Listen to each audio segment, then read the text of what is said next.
चलिए दोस्तों जानते हैं आज की देश और दुनिया की काम की और महत्वपूर्ण बड़ी खबरों को सिर्फ 10 मिनट में।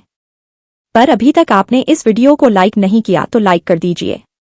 राज्यसभा ने 12 घंटे की बहस के बाद वक्फ संशोधन विधेयक को पारित कर दिया, जिसमें 128 सदस्यों ने इसके पक्ष में मतदान किया और 95 ने इसका विरोध किया। इससे पहले यह विधेयक लोकसभा में पारित हो चुका है। अब यह राष्ट्रपति के पास स्वीकृति के लिए जाएगा, जिसके बाद यह कानून बन जाएगा। केंद्रीय मंत्री किरेन रिजिजू ने स्पष्ट किया है कि वक्फ संपत्तियों पर गैर मुसलमानों का कोई अधिकार नहीं होगा। वहीं कांग्रेस ने इस विधेयक का विरोध करते हुए इसे मुस्लिम विरोधी बताया और आरोप लगाया कि इसे जबरदस्ती पारित किया गया है। अंतर्राष्ट्रीय व्यापार में अमेरिका ने भारत पर 26% टैरिफ लगाया है, जबकि चीन पर 34% टैरिफ लगाया गया है। पूर्व राष्ट्रपति डोनाल्ड ट्रंप ने कहा कि भले ही प्रधानमंत्री मोदी उनके मित्र हैं, लेकिन टैरिफ के मामले में भारत का रवैया उचित नहीं है। दोस्ती और व्यापार दो अलग चीजें हैं। प्रधानमंत्री मोदी ने बैंकॉक में बिम्स्टेक शिखर सम्मेलन में भाग लिया और थाईलैंड में भूकंप पीड़ितों को श्रद्धांजलि अर्पित की। उन्होंने भारत और थाईलैंड के सदियों पुराने संबंधों पर जोर दिया, जो बौद्ध धर्म के माध्यम से जुड़े हुए हैं। उन्होंने थाईलैंड के प्रधानमंत्री प्रयुत चान-ओ-चा से द्विपक्षीय वार्ता भी की, जिसमें दोनों देशों के अधिकारियों ने व्यापारिक संबंधों पर चर्चा की। न्यायपालिका में पारदर्शिता को बढ़ावा देने के लिए सुप्रीम कोर्ट के सभी न्यायाधीश अपनी संपत्ति का विवरण सार्वजनिक करेंगे, जिसे वेबसाइट पर अपलोड किया जाएगा। यह निर्णय दिल्ली उच्च न्यायालय के न्यायाधीश के घर पर एक मामला मिलने के बाद लिया गया। अमेरिका द्वारा लगाए गए 26% टैरिफ पर भारत की प्रतिक्रिया में यह घोषणा की गई है कि अमेरिका में सभी आयातों पर 5 अप्रैल से 10% का सार्वभौमिक टैरिफ लगेगा और शेष 16% 10 अप्रैल से लागू होंगे। एक अधिकारी ने कहा कि मंत्रालय घोषित टैरिफ के प्रभाव का विश्लेषण कर रहा है। स्थानीय भाषा के महत्व पर जोर देते हुए महाराष्ट्र नवनिर्माण सेना (MNS) के कार्यकर्ताओं ने मुंबई में एक बैंक मैनेजर को मराठी सीखने की चेतावनी दी और राज्य भाषा में काम करने का दबाव बनाया। जातिवाद से निपटने के प्रयास में RSS सनातनी हिंदुओं को एकजुट करने के लिए काम कर रहा है, जैसा कि उत्तर प्रदेश के मुख्यमंत्री योगी आदित्यनाथ ने बताया। दिल्ली में 5 अप्रैल से आयुष्मान भारत योजना लागू होगी, जिसमें सबसे पहले गरीब लोगों को कार्ड मिलेंगे।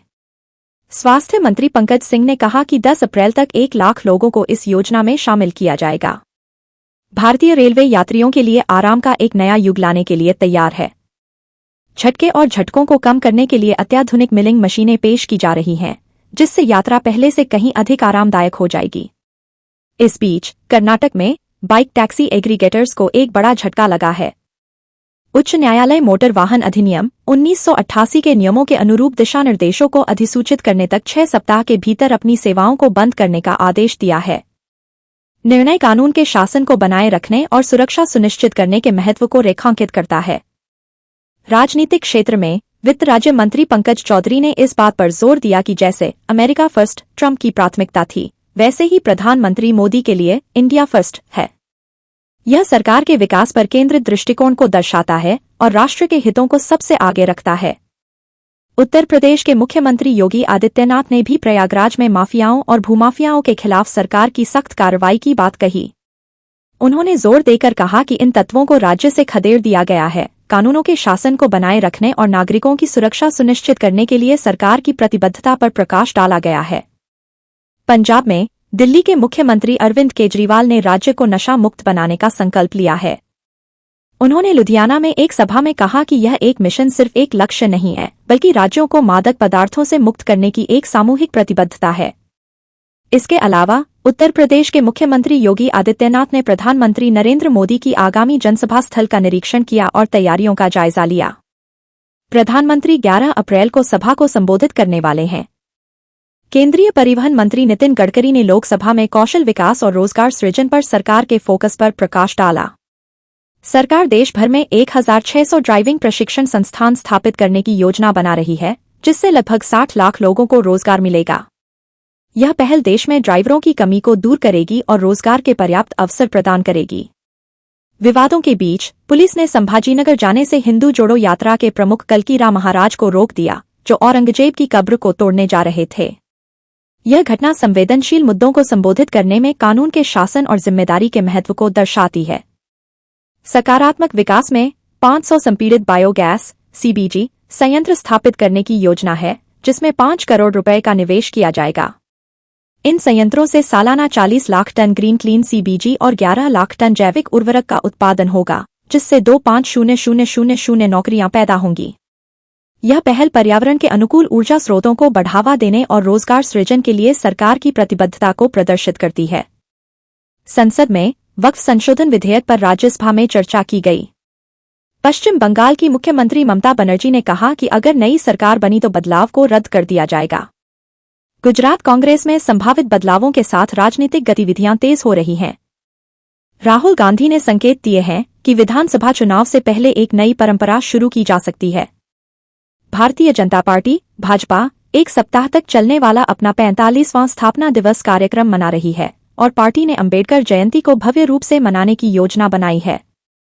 वक्फ विधेयक के लोकसभा में पारित होने के बाद राज्यसभा में चर्चा हुई, जिसमें अल्पसंख्यक मामलों के मंत्री किरण रिजिजू ने जोर दिया कि वक्फ में गैर मुस्लिमों का हस्तक्षेप नहीं होगा। इसके विपरीत कांग्रेस ने तर्क दिया कि यह विधेयक पूरी तरह से मुस्लिमों के खिलाफ है और इसे जबरदस्ती पारित किया जा रहा है। राजनीतिक घटनाक्रम और बयान। हाल के राजनीतिक परिदृश्य में कई घटनाएं और बयान सामने आए हैं। उद्धव ठाकरे ने भाजपा पर दोहरे चरित्र का आरोप लगाते हुए कहा कि उनके दिखाने के दांत अलग और खाने के दांत अलग हैं। वहीं लोकसभा में वक्फ संशोधन विधेयक के पारित होने पर विवाद खड़ा हो गया। एआईएमआईएम नेता असदुद्दीन ओवैसी ने विधेयक की प्रति फाड़ते हुए इसे मुसलमानों को ज़लील करने का प्रयास बताया। राज्यसभा में इस विधेयक पर बहस के दौरान कांग्रेस सांसद नासिर हुसैन ने इसे फेक नैरेटिव पर आधारित बताया और आरोप लगाया कि सरकार पिछले कुछ महीनों से इस विधेयक के पीछे पड़ी हुई है। इसके विपरीत भाजपा सांसदों ने वक्फ संपत्तियों के प्रबंधन में भ्रष्टाचार के आरोप लगाए। वक्फ विधेयक को लेकर आरजेडी और बीजेपी सांसदों के बीच तीखी बहस हुई, जहां आरजेडी ने बीजेपी पर लालू यादव के वीडियो क्लिप को तोड़-मरोड़ कर पेश करने का आरोप लगाया। कांग्रेस नेता सोनिया गांधी ने भी सरकार पर हमला बोलते हुए वक्फ संशोधन विधेयक को जबरदस्ती पारित करने का आरोप लगाया और इसे संविधान पर हमला बताया। डॉक्टर पूनम गुप्ता को भारतीय रिजर्व बैंक आरबीआई का नया डिप्टी गवर्नर नियुक्त किया गया है। उनका कार्यकाल 3 साल का होगा और वह माइकल पात्रा की जगह लेंगी, जिन्होंने जनवरी में इस्तीफा दे दिया था। वह वर्तमान में प्रधानमंत्री की आर्थिक सलाहकार परिषद की सदस्य हैं। हिमाचल प्रदेश सरकार फिर से ऋण लेने की तैयारी कर रही है और इस बार 900 करोड़ रुपए का ऋण लेने की योजना है। पर्यावरण संबंधी चिंताएं। तेलंगाना में पेड़ों की अंधाधुंध कटाई पर सुप्रीम कोर्ट ने सख्त रुख अपनाया और तत्काल रोक लगाने का आदेश दिया। अयोध्या में राम मंदिर का निर्माण कार्य तेजी से चल रहा है और रामनवमी से पहले 5 शिखरों के प्रतिष्ठा पूजन की योजना है। अनुमान है कि जन्मोत्सव पर मध्य प्रदेश और छत्तीसगढ़ सहित देश के 12 राज्यों से 20 लाख श्रद्धालु अयोध्या पहुंचेंगे। मौसम विभाग ने अगले 7 दिनों तक मध्य प्रदेश, छत्तीसगढ़ समेत 12 राज्यों में आंधी बारिश की आशंका जताई है। राजस्थान और गुजरात में लू चलने की संभावना है, जबकि हिमाचल प्रदेश में बारिश और बर्फबारी की संभावना है। पंजाब में मान सरकार ने एक नई नीति को मंजूरी दी है, जिसके तहत किसान अब खेतों से रेत निकालकर बेच सकेंगे।